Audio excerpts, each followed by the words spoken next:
जब हम पूजन करने का समय होता है तो उसमें दरार पड़ जाती है। कारण क्या होता है? किस कारण से उसमें दरार आ जाती है? उसमें आपने 3 चीजें नहीं मिलाई।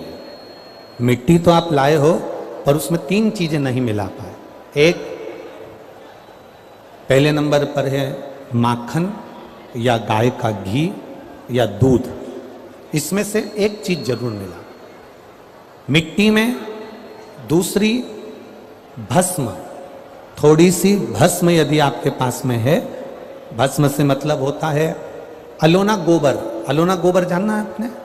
यहाँ क्या बोलते हैं उसको? एक होता है गाय का गोबर जिसको हाथ से थापते, थापा कंडा बन गया, वो नहीं।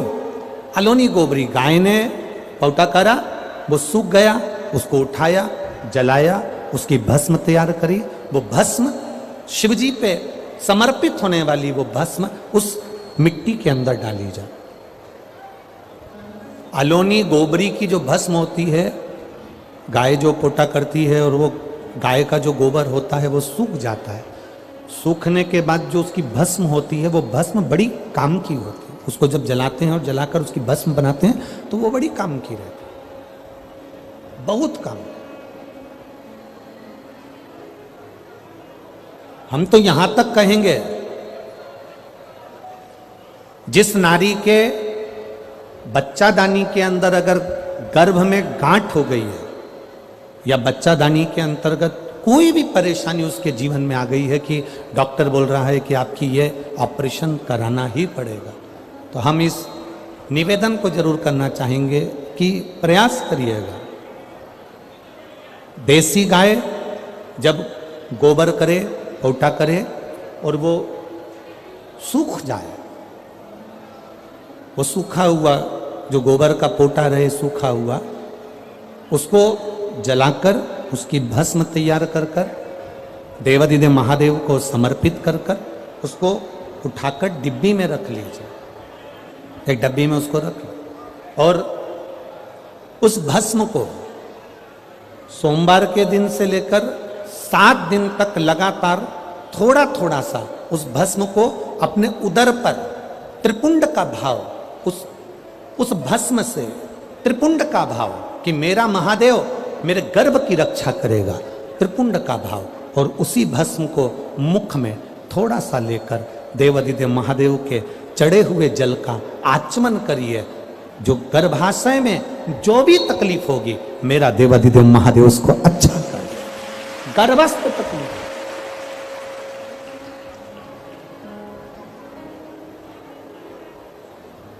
तेरी कृपा बिना न ले एक भी अणु लेते श्वास तेरी कृपा से तनो तनो। हे गंगाधर मुक्ति द्वार ओमकार तू, भोले ओमकार तू। आयो शरण तिहार शंभो तार तार तू। गर्भस्थ, गर्भ में अगर आपके गर्भाशय में अगर कोई तकलीफ है तो वो गाय के गोबर की, देसी गाय के गोबर की भस्म हमारे जीवन को सुख दे रहे। और भी अच्छे से समझिए, मान लो आप त्रिपुंड का भाव भी नहीं रख सकते, उदर के ऊपर त्रिपुंड भी नहीं बना सकते, तो केवल भस्म को लेपन ही आप गर्भाशय पर अगर करेंगे तो बाबा उस पर भी कृपा करता है। ऐसा नहीं, शिव तत्व है। सारी समस्या का हल एक लोटा जल।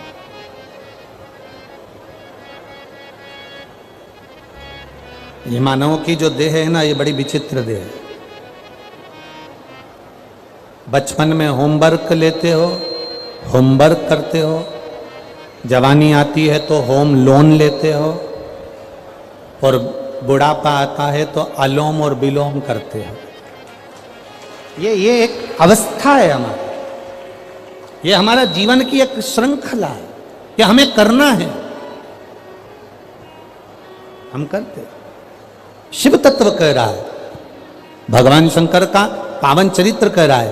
एकांबरेश्वर महादेव कांचीपुरम में, तमिलनाडु में, भारत की भूमि पर दुनिया के सबसे विशाल मंदिरों में, जो विशाल मंदिरों की गणना होती है, उन विशाल मंदिरों में सबसे बड़े मंदिर की गणना में कांचीपुरम का, ये तमिलनाडु का मंदिर एकांबरेश्वर महादेव का आता है। एकांबरेश्वर, जहां पर पाषाण का शिवलिंग नहीं है, जहां पत्थर का शिवलिंग नहीं है, जहां सोना और चांदी का शिवलिंग नहीं है, जहां हीरे पन्ने का शिवलिंग नहीं है, जहां पर मिट्टी का पार्थिव शिवलिंग की पूजन होता है। अब जरा विचार करिएगा, गुरुजी क्या बात कर रहे हो?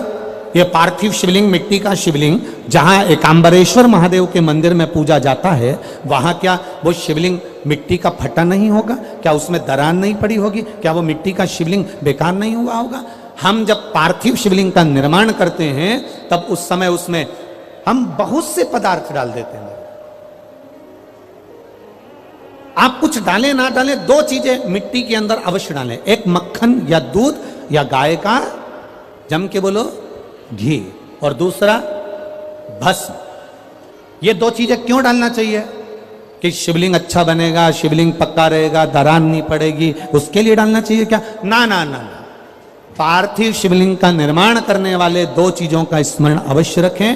पहला, मिट्टी के अंदर जब हम मक्खन, दूध या गाय का घी डालकर शिवलिंग का निर्माण करते हैं, जिसके घर में वंश नहीं बढ़ता, 20 साल, 25 साल, 15 साल, 12 साल हो गए हों, और जिसके घर में बच्चा ना हुआ हो, हम उनसे भी निवेदन करेंगे कि प्रत्येक प्रदोष, प्रत्येक शिवरात्रि, हर महीने प्रदोष आती है, हर महीने शिवरात्रि आती है, प्रत्येक शिवरात्रि, प्रत्येक प्रदोष को आप मिट्टी के अंदर मक्खन या गाय का दूध या गाय का घी, देसी गाय का मिलाकर शिवलिंग बनाकर उसकी पूजन करना प्रारंभ करें। 1 साल पूरा नहीं होगा, भले 20 साल हो गए होंगे, पर आपका गर्भ जरूर ठहरेगा, ये निश्चितता। भले 20 साल हो गए, 22 साल हो गए, 25 साल हो गए, डॉक्टर ने मना कर दिया नहीं होगा, फिर भी आप बाबा पर भरोसा, बोल बम का नारा है, बाबा है। आप विश्वास के साथ शिव की आराधना करिए। गाय, देसी गौ माता का दूध, मक्खन, घी, ये हमारे मिट्टी के अंदर मिलाकर जब हम शिवलिंग का निर्माण करते हैं तो हमारा वंश बढ़ता। दूसरा, भस्म। दूसरी चीज क्या है? जम के बोलो जरा, पीछे वाले भी, और जितने आसपास के जितने 5 पंडालों में जो बैठे हैं, जो अलग से पंडाल लगाए गए हैं, उनमें भी जो भरे बैठे हैं, इधर के पंडालों में पीछे वाले, और जितने लोग रोड पर बैठे हैं, जितनी दुकानों के अंदर बैठे हैं, वो भी जरा सावधानी से सुनना। ये पार्थेश्वर शिवलिंग कथा आपको बाद में नहीं मिल पाएगी, बड़े ध्यान से सुनना। ये अपनी जिंदगी बनाने के लिए मां पीताम्बरा ने अपने धाम में करवाई है, अपने जीवन को कृतार्थ करने। कार्यकर्ता कितनी भी बात करें, पड़ोसी कितना भी बोलता रहे, उसका कोई जवाब मत दो। आप कथा सुनने आए हो, बड़ी मेहनत से धूप में चलकर आए हो, 500 रुपए खर्च कर कर यहां पहुंचे हो, दिल से सुनना, तो बाबा दिल से तुम्हारी झोली भर कर भेजेगा। समय बर्बाद मत करना बिल्कुल भी, और जिसको समय बर्बाद करना है वो चुपचाप से उठकर यहां से पंडाल से बाहर जाकर अपनी गाड़ी उठाकर जा सकता। बड़ी मुश्किल से कथा मिलती है, और दतिया वालों के तो भाग्य में आदरणीय गृह मंत्री जी ने करा ली, तो बाबा की कृपा से ये इतना बड़ा कुंभ भरा गया, यही बाबा की कृपा। दिल से सुन लो उसको। पहले नंबर पर है मिट्टी में मिलाया गया मक्खन, घी या दूध। दूसरे नंबर पर है, जम के बोलो जल्दी से, भस्म। ये दूसरे नंबर पर भस्म का प्रयोग, शिवलिंग का जब निर्माण करें, पार्थिव शिवलिंग जब बनाएं, मिट्टी में थोड़ी सी भस्म जरूर मिलाएं। भस्म किस चीज के लिए होती है? भस्म किसके लिए धारण कराई जाती है? तो महाराज, शिव महापुराण की कथा कहती है, जब शरीर में कोई बड़ी बीमारी आने वाली होती है, आप एक साधारण सा प्रयोग कर कर देखिएगा अपने जीवन में। एक साधारण सा प्रयोग, जब आपको लगे कि डॉक्टर ने बोला है कि कोई बड़ी बीमारी का चांस बन रहा है, कोई बड़ी बीमारी होने वाली है, आप थोड़े दिन तक देवाधिदेव महादेव का ये शिवलिंग, ये जलाधारी, ये जहां से जल बहता है, गणेश जी का स्थान, कार्तिकेय जी का स्थान, बीच में एक मोटी सी लाइन अशोक सुंदरी, शिवलिंग जो शिवलिंग रखा है, जो जलाधारी है वो मां पार्वती जी का हस्तकमल, ऊपर से एक एक बूंद जो पानी गिर रहा है, जिस कमंडल में से, जिस जलाधारी में से जल गिर रहा है, वहां शंकर भगवान की 5 बेटियां, जया, विषहरा, शामली बारी, दौतली और देव, ये भगवान शिव की 5 बेटी।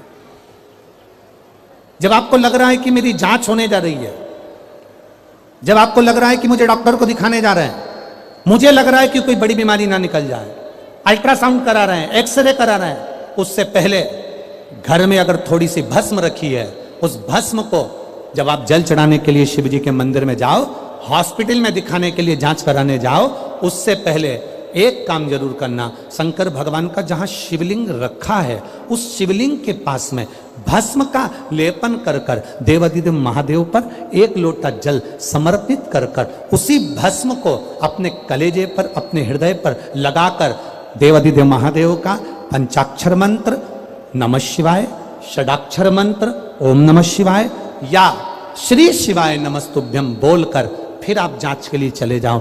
कोई बड़ी बीमारी तुम्हारी जिंदगी में निकल ही नहीं सकती। भस्म भस्म हो, भस्म का काम क्या? हमारे रोग को, हमारी बीमारी को, हमारे आने वाले जो रोग हैं, जो बीमारी है, जो तकलीफ है, उसको समाप्त करती है भस्म का प्रयोग।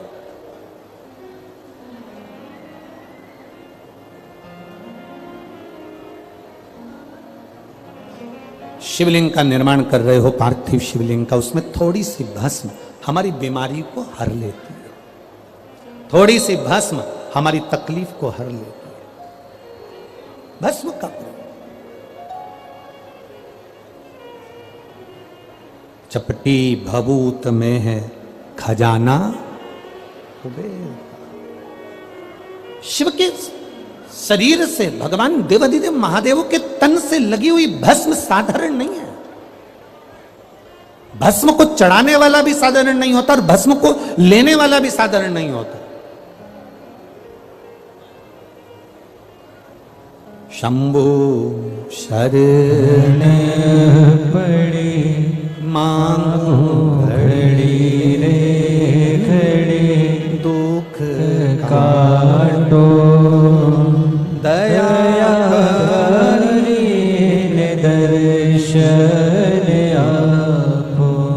पार्थिव शिवलिंग का निर्माण करते समय 2 चीजें ध्यान से अवश्य मिलाएं।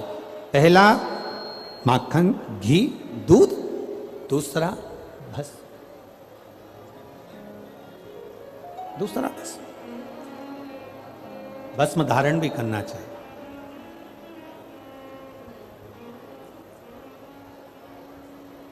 आज हम सुबह जब 10 बजे सबसे मिल रहे थे तो एक भाई ने, अब वो कौन था हमें नहीं मालूम, उसने हमसे जाते जाते एक प्रश्न किया, गुरुजी रुद्राक्ष की माला पहनना क्या जरूरी है? तुलसी की माला पहनना क्या जरूरी है? अगर हम नहीं पहने तो तेरी मर्जी।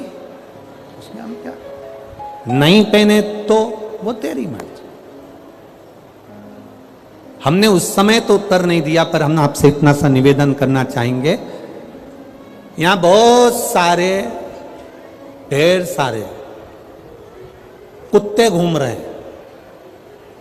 दतिया में भी, हमारे आसपास में, तुम रोडों पे देखना, ढेर सारे कुत्ते घूम रहे हैं।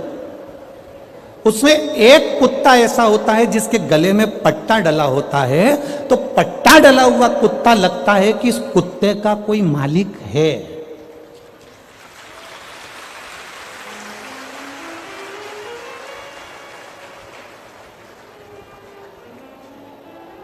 भैंस देखो बहुत सारी मिलेगी, भैंस के गले में अगर पट्टा डला हुआ है, डोरी बंधी है, तो भैंस का कोई मालिक, बोलते जाओ रे दतिया वालों, भैंस का कोई मालिक है।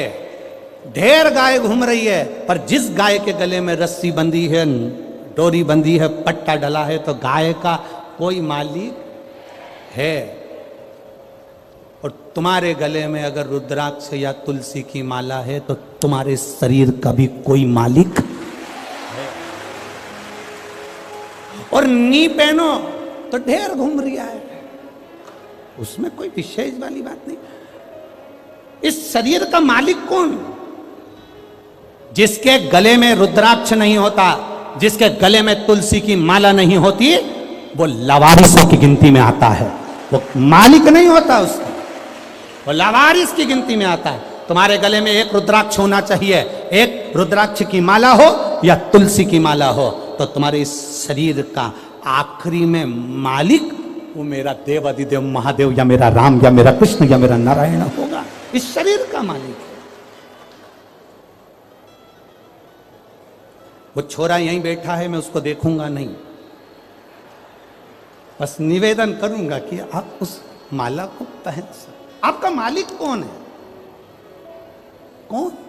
हम तो बाबा के भरोसे चलते हैं, हम तो बाबा के भरोसे चलते हैं। ये दुनिया वाले जलते हैं, ये दुनिया वाले जलते हैं। भोले बाबा के भरोसे चलते हैं, भोले बाबा के भरोसे चलते हैं। बैठ जाओ, हम गाएंगे नहीं, बैठ जाओ, बैठ जाओ, बैठ जाओ। बाबा ये इस शरीर का मालिक मेरे बाबा को बनाना है। अंत समय प्रभु आना पड़ेगा, वचन दिया तो निभाना पड़ेगा। वो निभाने को तैयार बैठा है, मना नहीं करेगा मेरा देव अधिदेव महादेव। तुम्हारी दुख की घड़ी में, तुम्हारी तकलीफ की घड़ी में, तुम्हारे कष्ट की घड़ी में वो आने को तैयार बैठा है। पर दतिया में राशन की दुकान से उसी को मिलता है जिसके पास में आधार कार्ड हो और जिसका वो पीली डायरी, लाल डायरी, हरी डायरी में नाम हो। अब ईमानदारी से बोलो, वोट डालने का अधिकार किसको होता है? अब सीहोर का व्यक्ति आकर दतिया में वोट डाल सकता है क्या? अरे जम के तो बोलो रे, नहीं। दतिया का व्यक्ति जाके झांसी में वोट डाल लेगा क्या? नहीं। झांसी वाला झांसी में वोट डालेगा, दतिया वाला दतिया में वोट डालेगा, क्योंकि उसका आधार कार्ड यहां का बना है, तो वो यहां वोटिंग कर सकता है, यहां वो अपना नाम ला सकता है, यहां आकर वो कुछ भी ले सकता है। बस उसी तरह जैसे जेब में आधार कार्ड होगा तो ट्रेन में सफर कर लोगे, आधार कार्ड होगा तो बस में सफर कर लोगे, आधार कार्ड होगा तो फ्लाइट में सफर कर लोगे, और गले में रुद्राक्ष होगा तो बैकुंठ का सफर कर लोगे। ये निश्चितता है। आप रखो ना अपने पास में।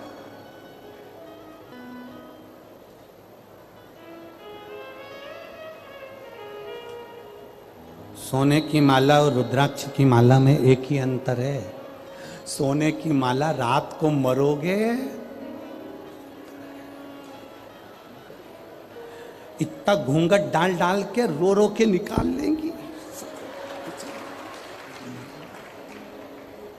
नानी भाई का मायरा सुना है कि नहीं सुना? नानी भाई के मायरे में नरसिंह मेहता की दादी जय कुंवर बाई के प्राण छूटे, और नरसिंह मेहता की जो बड़ी भाभी थी वो दिन भर दादी को ताने देती थी, डुकरिया बैठी है, बुढ़िया बैठी है, मरती क्यों नहीं है, दिन भर ताने देती थी। नरसिंह मेहता को धक्के मारकर निकाल दिया था जिसने, अपनी देवरानी को धक्के मारकर निकाल दिया था। वो नरसिंह मेहता की भाभी जब सास मरी, दादी सास, तो उनसे गले लग लग के रो रही, इतना इतना घूंघट करके रो रही। जब दादी सास जिंदा थी तो पल्लू को यहां रखती थी, और जैसे डोकरी मरी, बूढ़ी अम्मा मरी, बूढ़ी माँ मरी, दादी मरी, उसने पल्लू को यहां रख लिया। और गले लग के रो रही। नरसिंह जी ने अपनी पत्नी से कहा, मेरी भाभी कितनी रो रही है, कितनी रो रही मेरी भाभी। इतने में नरसिंह जी की पत्नी बोली, सही कह रहे हो, दिन भर गाली देती थी पर आज दुख भी सबसे ज्यादा इसी को हो रहा है। थोड़ी देर बाद गले लग लग के रोने के बाद जेठानी ने देवरानी से कहा, मैं पानी पी के आती हूं, तू रो ले, मैं पानी पी के आती हूं, तू रो ले। जो देवरानी रोने के लिए बैठी, उसने देखा जेठानी गले लग लग के इसलिए रो रही थी क्योंकि सास के कान में सोने की मुर्की थी, उसको दांत से कतर रही थी। सोने की जो मुर्की थी कान में, उसको दांत से कतर रही थी और मुंह में धर के और चली गई और पानी के मटके में डाल के आके अब कहने लगी, जल्दी ले जाओ, जल्दी ले जाओ। वाह वारी दुनिया, मतलब की दुनिया में किसी का कोई नहीं। कौन तुम्हारा, कौन रिश्तेदार, कौन नातेदार, कौन कुटुंबी, अंत समय में कोई साथ ना देगा। जितना पहने हो आभूषण सब उतर जाना है। अंत समय में केवल जो रुद्राक्ष की माला तुम्हारे गले में है, जो तुलसी की माला तुम्हारे पास में है, वो अंत समय में वो ही आधार कार्ड है। उसको देखकर बैकुंठ और कैलाश का प्रवेश हो जाएगा। उसी को देख प्रवेश।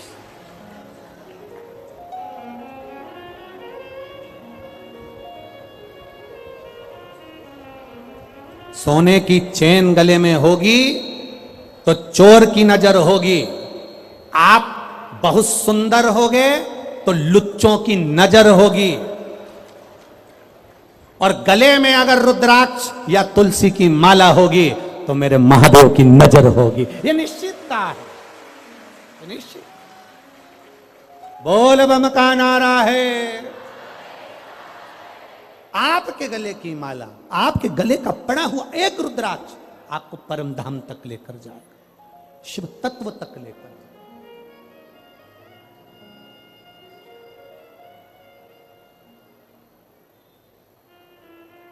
साधारण नहीं शिव, शिव साधारण नहीं। एक बार की बात है, शंकर भगवान से माता पार्वती जी ने कहा, प्रभु मेरा मन है, मेरा मन, बाबा एकांत में जाकर मैं तप करना चाहती हूं, मेरा मन है। शिव जी ने कहा जाओ। यही कांचीपुरम का जो तमिलनाडु क्षेत्र के अंतर्गत कांचीपुरम है, और वहीं पर एक आम के पेड़ के नीचे माता पार्वती तप करने के लिए बैठ गई। आम के पल्लव में, आम के पेड़ के नीचे। अब थोड़ा ध्यान देने वाला विषय है, थोड़ा ध्यान दीजिएगा। हो जितने भी बैठे हो बड़ा ध्यान देना। शंकर भगवान का तीसरा नेत्र खुला, कामदेव आम के पेड़ पर चढ़ा हुआ था। काय के वृक्ष पर था? आम के पेड़ पर। पार्वती जी ने जो तप साधना करी वो आम के पेड़ के नीचे करी। हमारे सनातन हिंदू धर्म में दरवाजे पर जो बंदरवार बांधी जाती है उसमें आम के पत्ते लगाए जाते हैं। कलश स्थापना करी जाती है तो उसमें आम के पत्ते रखे जाते हैं। घर में कोई अच्छा कार्य होता है तो आम के पत्ते लगाते हैं। आम के पत्ते।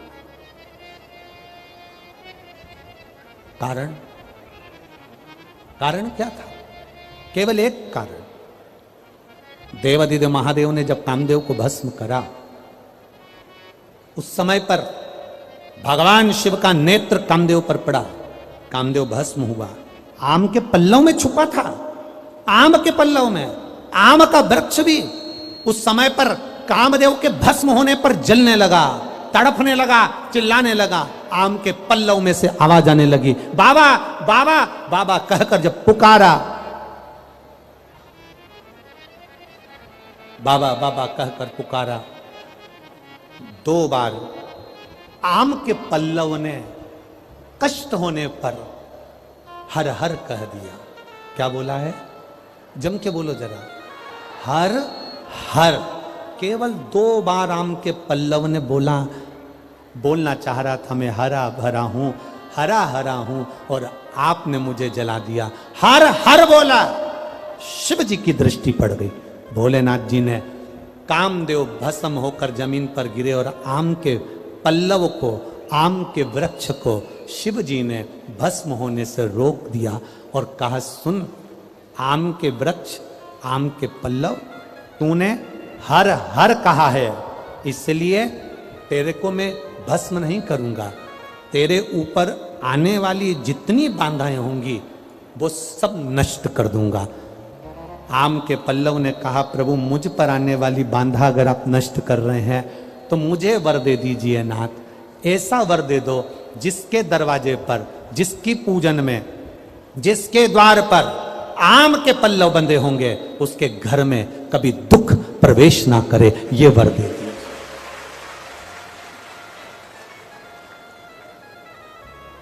शिव मंदिर जाते हो आप लोग?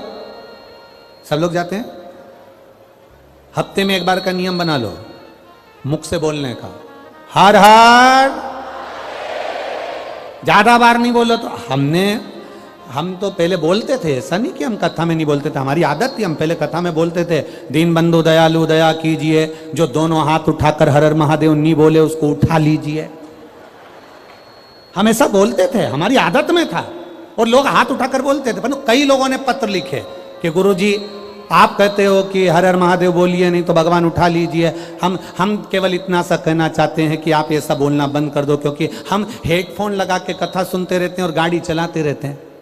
अब हम टू व्हीलर गाड़ी चला रहे हैं और तुमने कह दिया दोनों हाथ उठाकर जो हर हर महादेव नहीं बोले तुम उसे उठा लीजिए। अब हमको गाड़ी खड़ी करना पड़ती है, फिर चिल्ला के बोलना पड़ता हर हर। तो जितने लोग खड़े रहते हैं वो हमको ही देखते रहते हैं, पागल हो गया है।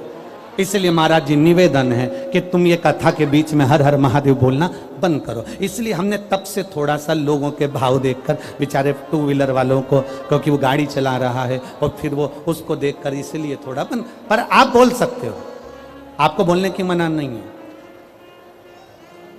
पहले नंबर के पंडाल वालों दोनों हाथ उठाकर, तुम काहे को बोले, धरो नीचे। पहले नंबर वालों जरा अच्छे दम के बोलो, जरा एक बार दोनों हाथ उठाकर। हाँ ठीक है। तीसरे नंबर वालों उठाओ हाथ और बोलो, बहुत बढ़िया। अब तेरा क्या होगा कालिया? तुम बोल लो, दोनों हाथ उठा के, बहुत बढ़िया, जोरदार। अरे लुटा दिया भंडार काशी वाले ने, कर दिया माला माल काशी वाले ने। लुटा दिया भंडार काशी वाले ने, कर दिया माला माल काशी वाले ने। लुटा दिया भंडार काशी वाले ने, कर दिया माला माल काशी वाले ने। लुटा दिया भंडार काशी वाले ने, कर दिया माला माल काशी वाले ने। लुटा दिया हाँ लुटा दिया, लुटा दिया लुटा दिया, लुटा दिया हाँ लुटा दिया, लुटा दिया लुटा दिया। लुटा दिया भंडार काशी वाले ने, कर दिया माला माल काशी वाले ने। लुटा दिया भंडार काशी वाले ने, कर दिया माला माल काशी वाले ने। लुटा दिया भंडार काशी वाले ने, कर दिया माला माल काशी वाले ने। लुटा दिया भंडार काशी वाले ने, कर दिया माला माल काशी वाले ने। कर दिया माला माल काशी वाले ने, कर दिया माला माल काशी वाले ने। कर दिया माला माल काशी वाले ने, कर दिया माला माल काशी वाले ने। अरे लुटा दिया भंडार काशी वाले ने, कर दिया माला माल काशी वाले ने। ओ लुटा दिया भंडार काशी वाले ने, कर दिया माला माल काशी वाले ने। बड़े भाव से दोनों हाथों से ताली सेवा देते हुए।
भाव न लाया वैसा ही वो फल पाया। जो जैसी भाव न लाया वैसा ही वो फल पाया। नहीं खाली उसे लौटाया वो मन ही मन हर्षाया। नहीं खाली उसे लौटाया वो मन ही मन हर्षाया। कर दिया उसे निहाल काशी वाले ने, कर दिया माला माल काशी वाले ने। कर दिया उसे निहाल काशी वाले ने, कर दिया माला माल काशी वाले ने। कर दिया माला माल काशी वाले ने, कर दिया माला माल काशी वाले ने हो कर दिया माला माल काशी वाले ने, कर दिया माला माल काशी वाले ने, अरे लुटा दिया भंडार काशी वाले ने, कर दिया माला माल काशी वाले ने, हो लुटा दिया भंडार काशी